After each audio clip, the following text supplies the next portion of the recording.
अस्सलामुअलैकुम। आज इस वीडियो में जो हम टॉपिक पढ़ने जा रहे हैं दैट इज़ डिज़ास्टर मैनेजमेंट। ये हमारे पास कम्युनिटी मेडिसिन का एक इंपॉर्टेंट टॉपिक है जो कि ऑस्पी और बीसीक्यू दोनों के हिसाब से बहुत इंपॉर्टेंट है एंड आई ट्राई कि मैं इसको बहुत अच्छे से डिलीवर करूं ताकि आप लोगों को हेल्प हो। So disaster is an act of nature. Disaster management में हम पढ़ेंगे कि जो नेचुरल हमारे पास डिज़ास्टर्स होते हैं वो, और उनकी वजह से जो हमारी सोसाइटी पे या उस कंट्री पे या उस एरिया पे जो इम्पैक्ट पड़ता है, जिसकी वजह से day to day life pattern disturb हो जाता है, जो लोग होते हैं वो हेल्पलेस हो जाते हैं, सफ़र करते हैं। ये सारी जो चीज़ें होती हैं वो हम डिज़ास्टर में पढ़ेंगे और इसकी मैनेजमेंट में। Types of disaster, okay. अब ये जो मैंने चार्ट बनाया हुआ है इसको आपने एग्जैक्टली द सेम याद करना है, क्योंकि ये जब बीसीक्यू में पूछा जाता है तो इसमें होता है कि earthquake under which type of comes under which type of disaster. तो आपने इसमें टेल्यूरिक एंड टेक्टोनिक लिखना होता है। पूछ लेते हैं कि डैम्स या बिल्डिंग वगैरह का जो फॉल होता है वो किस में होता है, एक्सीडेंट में होता है। मेट्रोलॉजिकल, ये इन सब के ना टाइप्स आपने याद रखने हैं। सो मेट्रोलॉजिकल डिजास्टर्स में आ जाते हैं storms, heat waves, drought, cyclone, cold spell. Topological disasters में flood, avalanches and landslides. Telluric and tectonic disasters में earthquake, volcanic eruptions and tsunamis. Accidents में fall of structures like dams, buildings, mines, explosion, train crash. Atomic disaster में sudden onset and has serious effect on public, जिसमें हमारे पास कोई chemical level पे अगर कोई disaster हो तो दैट इज एटॉमिक डिजास्टर। बाकी फॉर्म्स ऑफ डिजास्टर में हम इन सब नामों को लिख देते हैं कि अर्थक्वेक हो गया, सुनामी हो गया, radiation leak, heat wave, drought, flood, volcanic eruption, these all are forms of disaster. जबकि टाइप्स की बात की जाएगी तो वो हम इस तरीके से एक चार्ट फॉर्म में लिखेंगे। अब सबसे पहले बात करते हैं अर्थक्वेक की। तो ये sudden movement of the earth crust होता है that is caused by stress, release of stress collected along faults और बाय वोल्केनिक एक्टिविटी। स्ट्रेस को रिलीव करने के लिए एक sudden movement of the earth crust होती है जिसकी वजह से अर्थक्वेक होता है। मैग्नीट्यूड ऑफ द अर्थक्वेक को हम मेजर करने के लिए रिचर्ड्स स्केल यूज करते हैं। अगर लेस देन 3.5 है तो ना ही फेल्ट होता है ना ही रिकॉर्डेड हो सकता है। 3.5 to 4.5 फेल्ट होता है बट डैमेज नहीं कॉज करता। 6.0 से कम है तो slight damage of the buildings हो सकता है, और मेजर डैमेज, अच्छा अगर कोई वेल बिल्ड और अच्छी क्वालिटी की बिल्डिंग है तो उसमें स्लाइट डैमेज होगा, लेकिन अगर पुअरली कंस्ट्रक्टेड बिल्डिंग है तो उसमें मेजर डैमेज हो सकता है। 6.1 to 6.9 डिस्ट्रक्टिव होता है ये up to 100 kilometre. 7.0 to 7.9 major earthquake है, ये डिस्ट्रॉय लार्ज एरियाज। और मोर देन 8.0 जो होता है ये ग्रेटेस्ट अर्थक्वेक है जो कि मेनी किलोमीटर्स तक बहुत ज़्यादा नुकसान पहुंचा सकता है। 2005 में पाकिस्तान में अर्थक्वेक आया था जिसमें 88,000 पीपल किल्ड हो गए थे और 3.3 मिलियन लेफ्ट होमलेस। बहुत सीवियर किस्म का ये अर्थक्वेक था इन पाकिस्तान। अर्थक्वेक की वजह से क्या इम्पैक्ट पड़ता है? कोलैप्सिंग ऑफ द बिल्डिंग हो जाती है, मड स्लाइड्स होते हैं, loss of electric supply, property damage, flood, tsunamis, लोग होमलेस हो जाते हैं, उनके पास खाने के लिए नहीं होता क्योंकि इतनी ज़्यादा ये एडवर्स कंडीशन में डेवलप हो जाता है कि बहुत सिवियर अर्थक्वेक आ जाए कि ना उनके घर बचते हैं, ना उनके पास खाने का सामान होता है, ना ही बिजली होती, ना ही गैस होती, कुछ भी फैसिलिटीज़ लेस हो जाती हैं।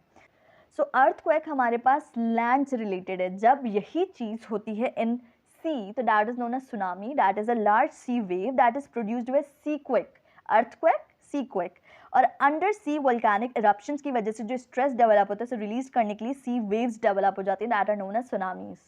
Then again, how tsunami impact the environment, destroy buildings, erosions, loss of power supply, fresh water contamination. इसका जो adverse effect होता है वो होता है fresh water contamination. Volcanic eruption की बात की जाए, so it is a vent in the earth's crust through which lava, steam, ashes, etc. are expelled either continuously or at irregular intervals. ये अर्थ क्रस्ट में इस तरीके का ब्लास्ट हो जिससे हमारे पास लावा, स्टीम और एशेज जो हैं वो हमारे पास एक्सपेल्ड आउट हो रही हो। इसकी वजह से क्या होगा, टॉक्सिक गैस रिलीज होगी, फायर्स, कार्बन डाइऑक्साइड ऐड होगी टू द एटमॉस्फेयर, ये इसके इम्पैक्ट होंगे। फ्लड की बात की जाए तो that is temporary rise in water level as in river and lake और अलोंग अ सी कोस्ट। अब ये वाटर लेवल में राइज होने की वजह से क्या होता है कि पानी अपनी जो लिमिटेशंस होती हैं उससे बाहर आ जाता है और cause damage. Floods are usually caused by excessive run off from precipitation, snow melt, बहुत ज़्यादा कहीं पे बर्फ़ जमा हुई हुई थी और एकदम से सारी मेल्ट हो गई तो उसकी वजह से, snow melt by coastal storm surges, ये टाइडल फिनोमेना। टाइडल फिनोमेना क्या होता है, gravitational forces from moon and the sun. ये सारी कॉजेज हो सकती हैं ऑफ द फ्लड। इसका इम्पैक्ट क्या होता है? Building destroy, power outages, waste into water supply, spread of disease, loss of habitat. Then we have drought, एक लॉन्ग पीरियड हो जिसमें कोई भी रेनफॉल ना हुई हो, उसकी वजह से क्या होगा कि जो हमारे पास नॉर्मल एग्रीकल्चरल ग्रोथ है वो डैमेज हो जाएगी। सो दैट इज़ ड्रॉट की लैक ऑफ रेनफॉल। तो उसमें ड्राई लेक्स होंगे, रिवर्स बिल्कुल हमारे पास ड्राई हो जाएंगे, लाइफ स्टॉक का लॉस होना शुरू हो जाएगा, क्रॉप्स खत्म होना शुरू हो जाएंगे, loss of habitat. Heat wave की बात की जाए तो air mass of high temperature covering N extended area and moving relatively slowly. Heat wave क्या होती है कि ऐसी हवाएं चलना जिनका टेम्परेचर बहुत हाई हो। मैन मेड डिजास्टर्स होते हैं जिसमें रेडियो एक्टिव फॉल आउट हुआ था 1945 में at Nagasaki and Hiroshima. So this is all about different forms of disaster. अब बात करते हैं डिजास्टर मैनेजमेंट की कि इसके एम्स क्या होते हैं। To reduce potential loss from hazard, कोई भी हादसा, कोई भी डिजास्टर जो होता है उसके जितने भी नुकसानात हैं उन्हें कम से कम होना करना।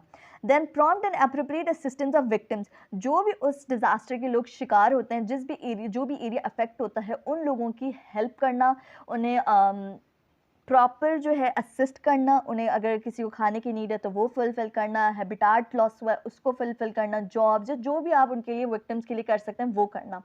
Last is rapid and durable recovery, hazard होने के बाद, डिजास्टर होने के बाद रिकवरी को रैपिड करना, that is the aim of disaster management.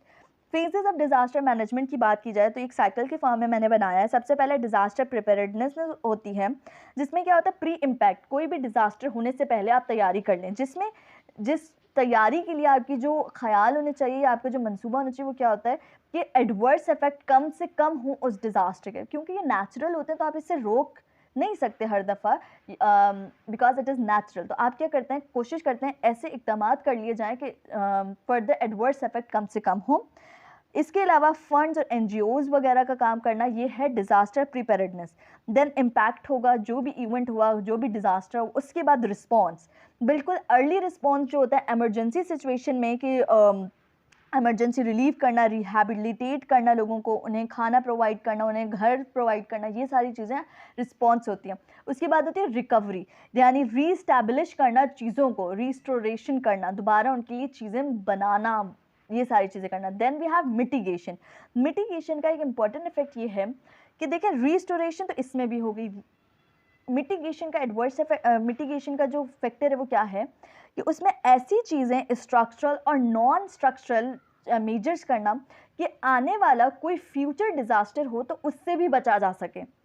ऐसी फ्यूचर प्लानिंग करना इस मिटिगेशन के प्रोसेस में कि फ्यूचर में आने वाले डिज़ास्टर को भी हम प्रिवेंट कर सकें, कम से कम उसके एडवर्स इफेक्ट हों।